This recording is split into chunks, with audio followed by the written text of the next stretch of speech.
Welcome to Talking Points.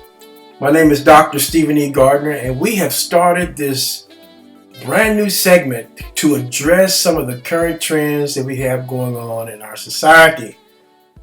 We are talking about what is social justice anyway. Now, as I said the last time we were together, we've talked about this before, but due to the things that are going on currently, I think it's a good time to address some of these same concerns regarding social justice and the Christian church. So let's get right into what is social justice anyway. As you can see on this slide here, there is a quote from the Old Testament, Micah 6:8, that says, "Has he told you, O man, what is good? And what does the Lord require of you but to do justice and to love kindness and to walk humbly with your God?" Here's a quote by Dr. Martin Luther King Jr. "Injustice anywhere is a threat to justice everywhere." Well, the last time we were together, we learned that social justice, simply put, is doing right by others, which is something that the Christian church should embrace and practice toward not only those that are within the confines of their local congregation or place of worship, but also to individuals on the outside of the church, outside their particular faith, outside of their religious purview, or even those who are in the quote-unquote world, non-believers. People in general should experience right done towards them, especially by those who are people of faith. Secondly, we came to learn the distinctions between social justice and the social gospel, and why many evangelical believers are opposed to either term. Thirdly, we went down memory lane to uncover the origin of the divide in evangelical circles regarding the scope and practice of social justice and what that divide looks like in our present time. So let me say this. If you have not viewed part one of this series, What is Social Justice Anyway?, I would encourage you to do so to acquire a solid context of the three aforementioned topics. Social justice and the Old Testament. Now let me say this.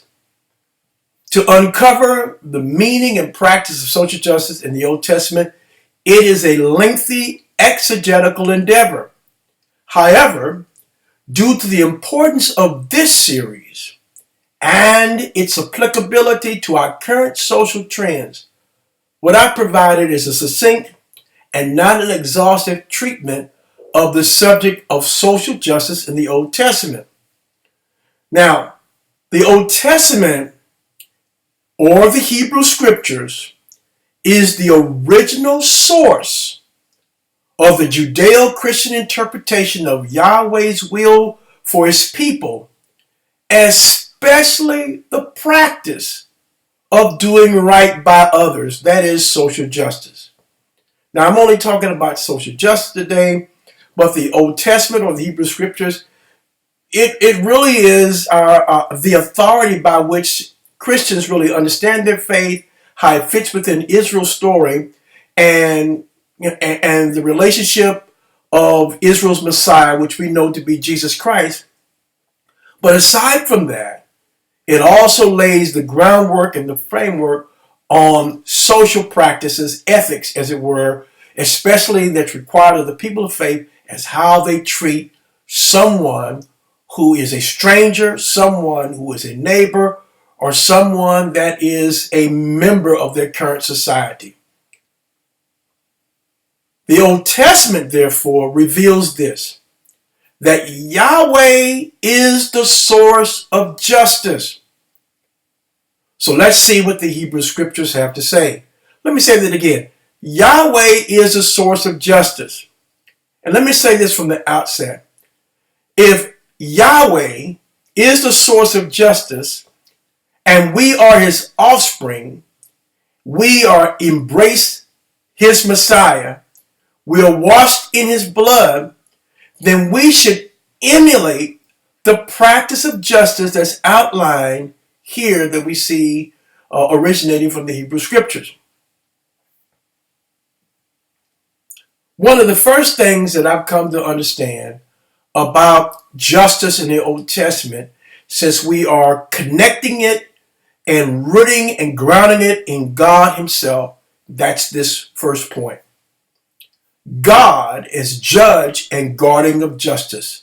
So under that theme, let's see a few things that the Hebrew scriptures bring out that refer to God as judge and guardian of justice.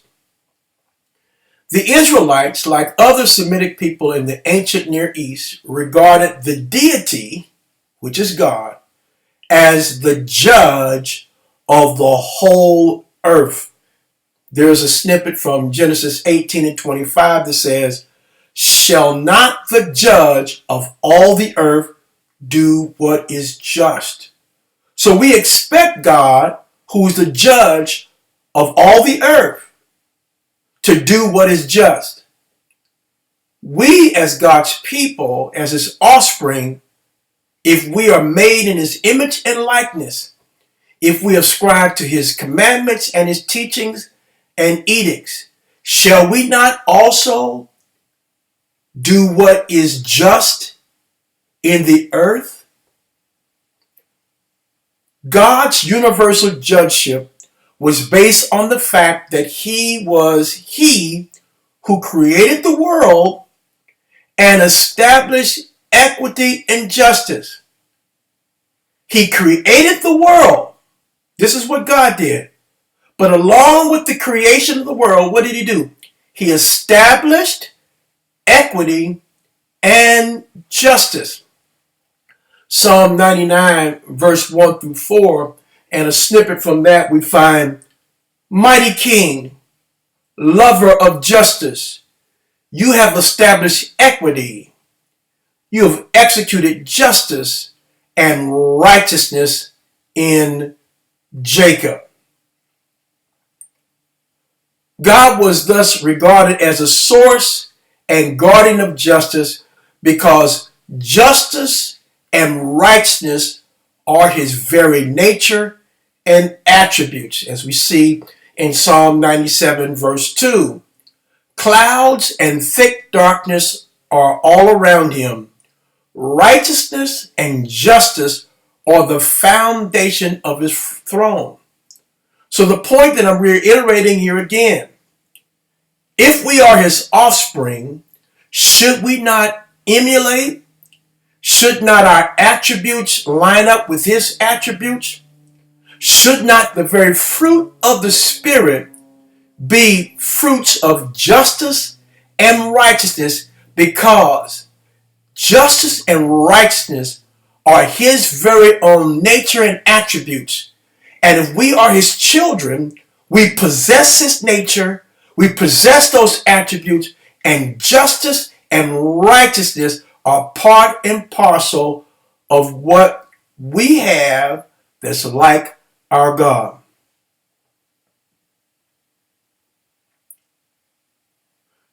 In several biblical passages, the terms righteousness, which is pronounced in the Hebrew as tzedakah, and justice, which is pronounced as mishpat, are used synonymously.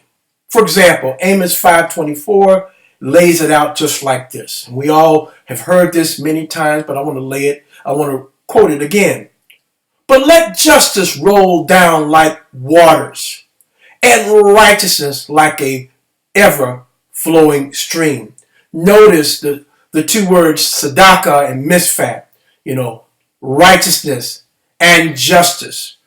Many times we find in the Hebrew writings that they would say the same thing in one part of the verse and then restate it a different way in another part of the verse, which is kind of a poetic style. It's just how in their literary genre and how they exhibited their style, that they would kind of repeat things.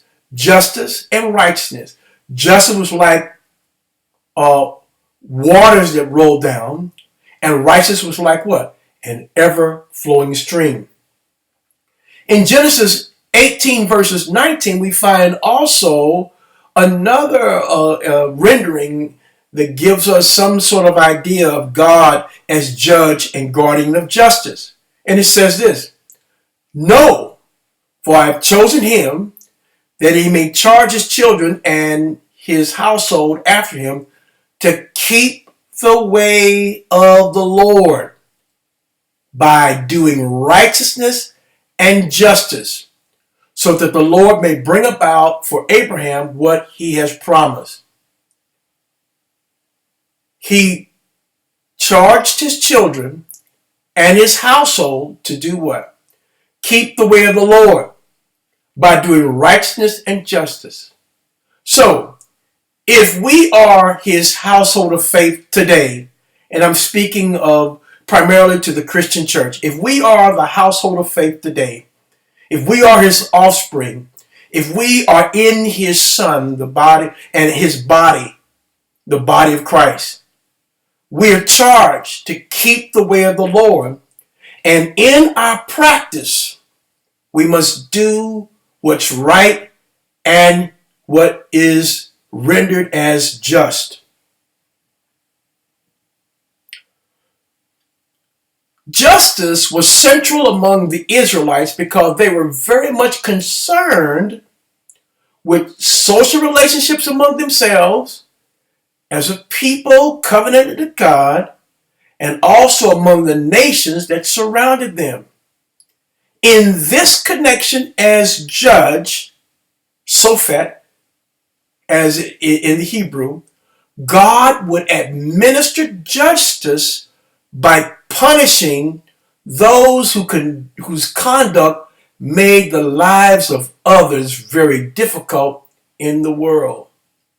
So, God is very much concerned about the social relationships that exist among his covenanted people, on not only how they treat one another, but how they treat those outside of their nation. Now let me bring up a controversial term here for Christ followers that live in America. And I know that some of you espouse this belief, but here's the challenge. Here's the belief, here's the challenge. The belief is that America is a Christian nation.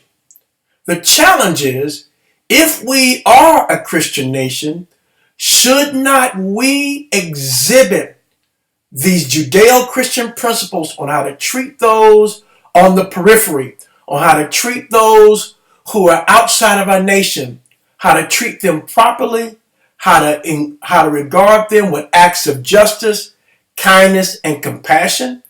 Should we also do that? Or are we making it difficult for others in the world if we are a Christian nation? Calling America as a Christian nation is a controversial term. It's a challenge. But if we believe that, then we've got to accept all that the scriptures reveal, all that the Judeo-Christian scriptures reveal as to what governs our activity, as how we relate to one another, as it relates to members of our citizenship, how we relate to those who are outside of the periphery of our citizenship, even those who are outside of our particular religious worldview or faith. Let's see what Psalm 94, 2 through 7 has to say that connects with this theme as God as judge and guardian of justice. "Rise up, O judge of the earth. Give to the proud what they deserve. O Lord, how long shall the wicked exalt? They pour out their arrogant words. All the evildoers boast. They crush your people, O Lord, and afflict your heritage. They kill the widow and the stranger. They murder the orphan, and they say, the Lord does not see. The God of Jacob does not perceive. Strong words that has us as Christ followers here in this nation to begin to look at ourselves, to begin to look, do we resemble God in the practice of justice towards each other, towards the world? Another statement that I want to make is really drawn from Psalm 9, verse 7 through 9, and that is, God was summoned to judge the nations for their disregard of justice in their social dealings with all the people. So if God did that then, shall not God do that now? Now I know some will probably say, oh, that God's not like that today because of this or that. But the facts are, we cannot pick and choose scripture as to what we choose to adopt that's going to fit, our political worldview, or that's going to fit, even our religious worldview. Exegetically, we have to take the scriptures for what they say.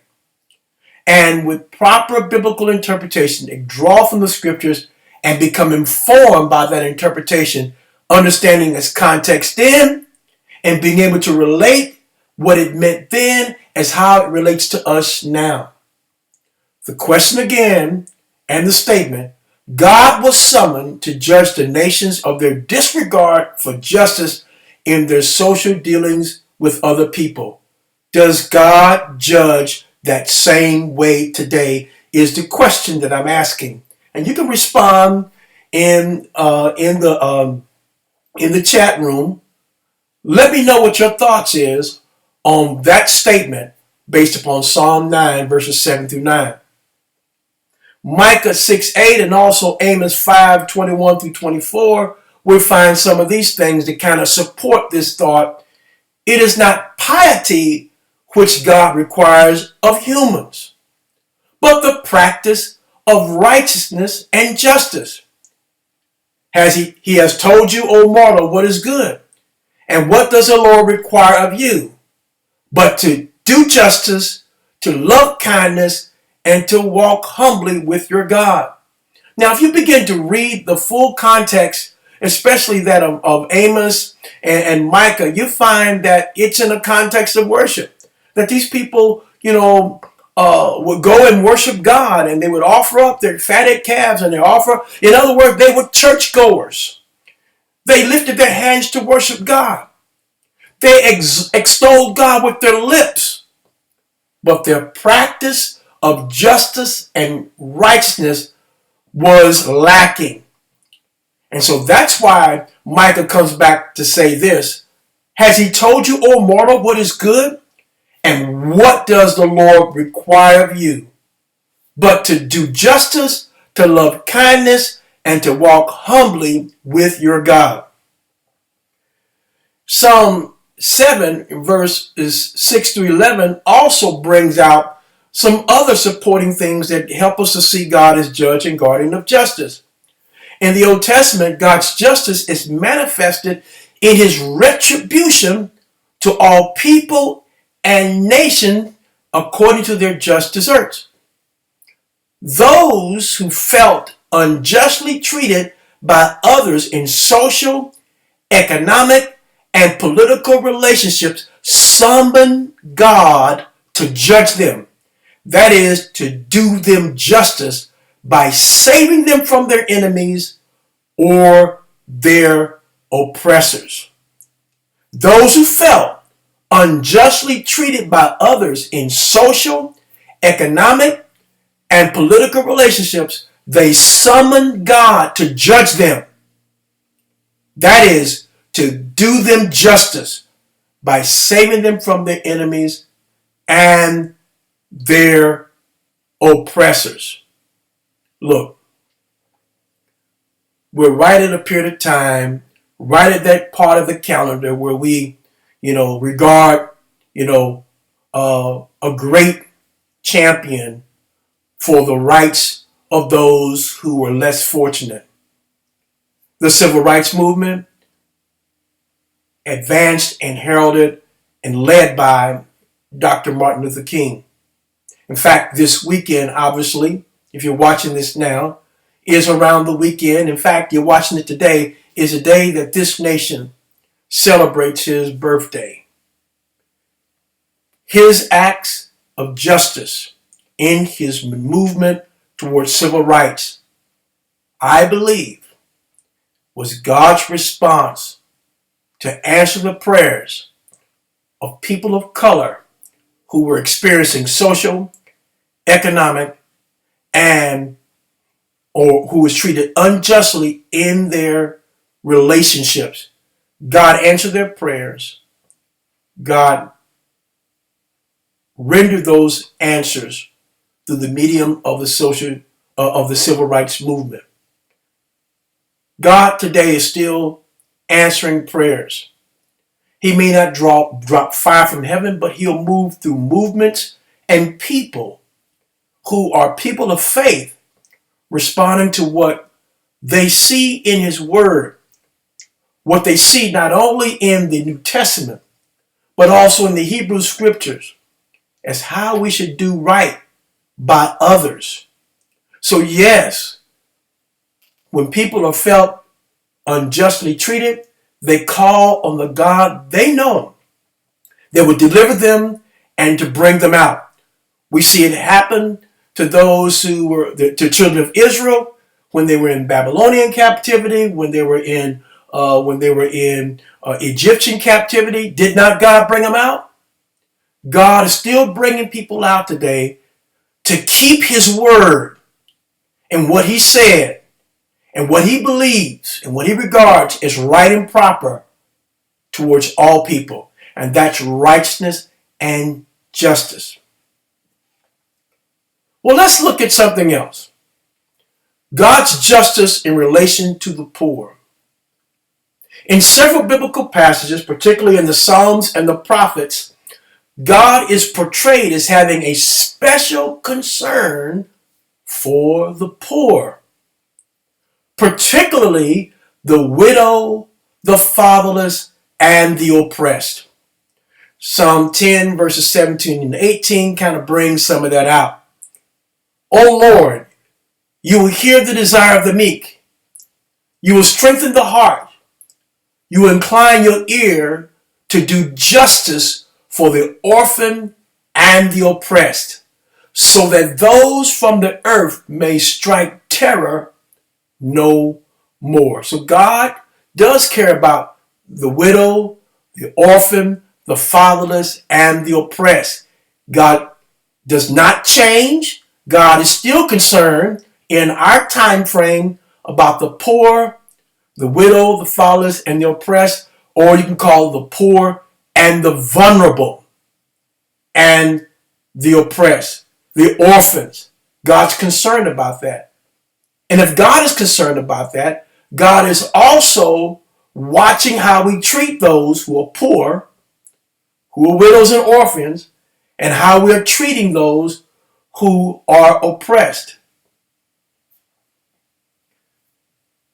When they summon God to judge them, and this is important, when they summoned God to judge them, the poor and the oppressed did not expect him to reward them with material benefits beyond those that were normally entitled to beyond those that they were normally entitled to in order to lead a normal good life. In other words, they just want what was right by theirs.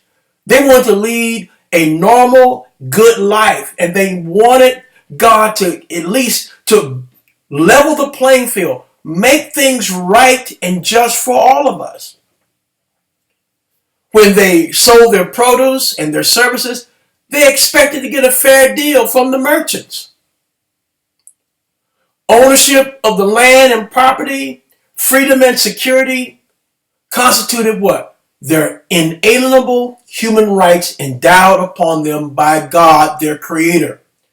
And for this reason, passages which refer to justice of the poor are actual fact referring to the rights of the poor. Justice of the poor or the actual fact are referring to the rights of the poor.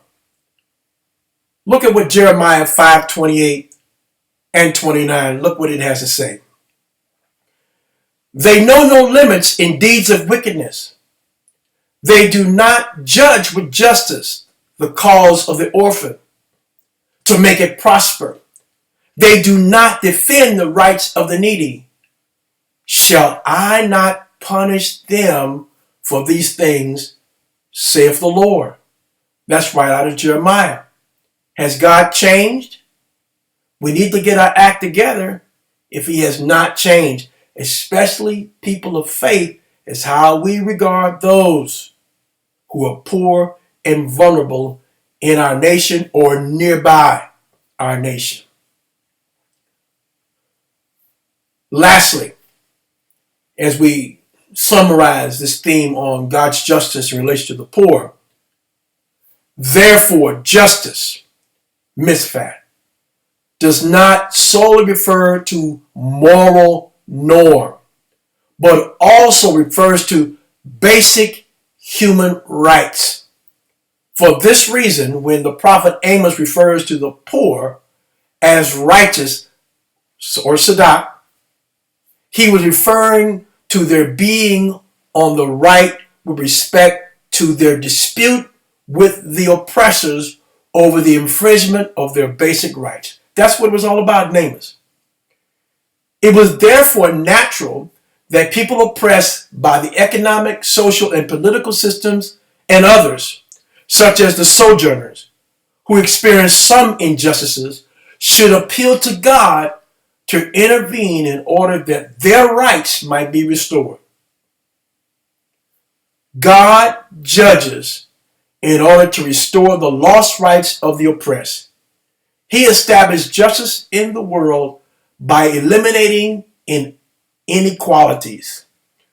God's justice aims at creating an egalitarian community in which all classes of people maintain their basic human rights. Well, this concludes today, part 2, on what is social justice anyway. And we just took a succinct portrayal of justice and righteousness from the Old Testament, from the Hebrew Scriptures, to at least get some backdrop as to how we should practice social justice today. And you'll find out in the upcoming segment when we talk about justice and the Gospels and justice and the early church and beyond, you'll find that they draw many of their practices regarding social justice from the Hebrew Scriptures. They draw it all the way back to God himself, who is the source of what's just, of what's righteous, and him being the rooting and grounding of justice himself. God himself was justice. We are his offspring, so therefore we ought to be just. Today here in America, we're challenged not only in how we treat one another that are in the church, but in how we treat those who are outside the church. How we interpret the term social justice, how we interpret the term righteousness and doing right by others. I trust that we're challenged today to relook at how we have been behaving. Not just so that we can just ease our conscience, but so that we can really get our act together. Because if God hasn't changed, God is still judging. God is still holding us accountable to get it right. So Christian church, let's get it right.